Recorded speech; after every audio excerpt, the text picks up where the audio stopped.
Thank you, President. Prime Minister, welcome back to the European Parliament. I'm sorry, Prime Minister, once again, welcome back to the European Parliament. And you made a comment at the beginning of your speech that you learned a few lessons in the European Parliament.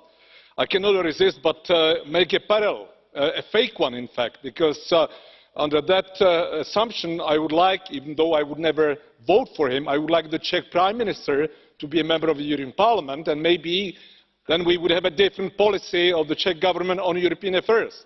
But apart from that, of course, I mean, you had one advantage. You had knowledge and you had attitude. I'm afraid that these are absolutely necessary, otherwise you cannot evolve. So I'm afraid that that doesn't go hand in hand with the parallel that I've made for the Czech Prime Minister. Now, you have also mentioned the question of languages. I'm sure you speak a number of languages, understand quite a few. I don't think that you speak or understand Czech, but I must say that what you have said is like reading the election manifesto of my own political movement, Voice or HAS, and that is positive news, because that means that regardless of the fact that you are in EPP, I'm a liberal, there is a number of questions on which we can and we should seek European solutions, on a number of issues that we can agree with also other parties, and I think that this is what we need to be aiming at after the next election. So I'm sure there is a number of points that we would have a large degree of coherence. Let me pick up on a few points that you have raised. Simplified solutions. You have referred to nationalist populists. I agree entirely. We should be tackling the cause of these, the cause of the concerns, also the concerns of those that we have lost somewhere in the process of globalization. But then we also need to be honest and fair and say that we also have some homework to do, that even in our own political families, in our political groups and political parties, we will find those that are providing the simplistic solutions. So I think that we need to tackle it across the political spectrum, and I'm definitely ready to do that. Now, on the points that you have raised, you have spoken about the internal market. I think that there is hardly anyone in this Parliament that would say that the internal market is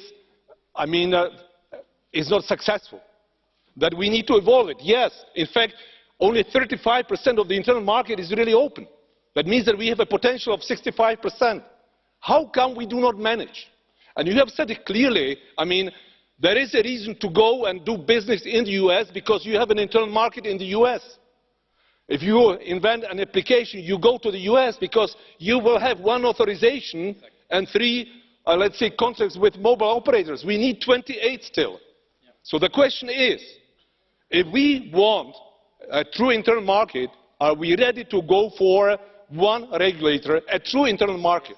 You have made the parallel also, or let's say the connection with the unfair competition from China elsewhere. And again, I agree, and we should not lean to protectionism.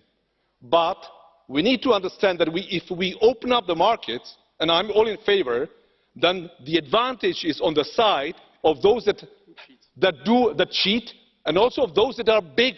So let's not fool ourselves that we establish an internal market and suddenly our startups will be in the same position as Huawei or Microsoft or whoever.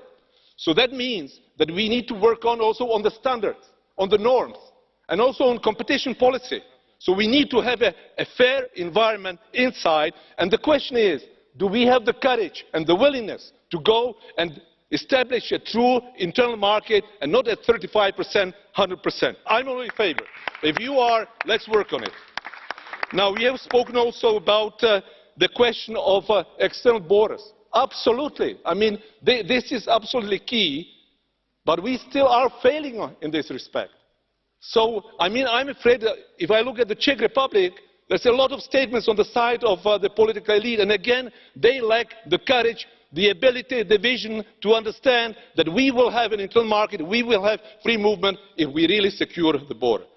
Final two remarks on climate change. And again, this is just a sign that on climate change, we have an ability to work across the political spectrum. And the very final point, you have touched common agricultural policy, fair treatment for our farmers. Yes, indeed, We do not have a common agriculture policy because from a number of national budgets we have additional subsidies that go beyond. So we need a free and as well as fair treatment of our business people, of our entrepreneurs, of our consumers, and again also of farmers. Thank you.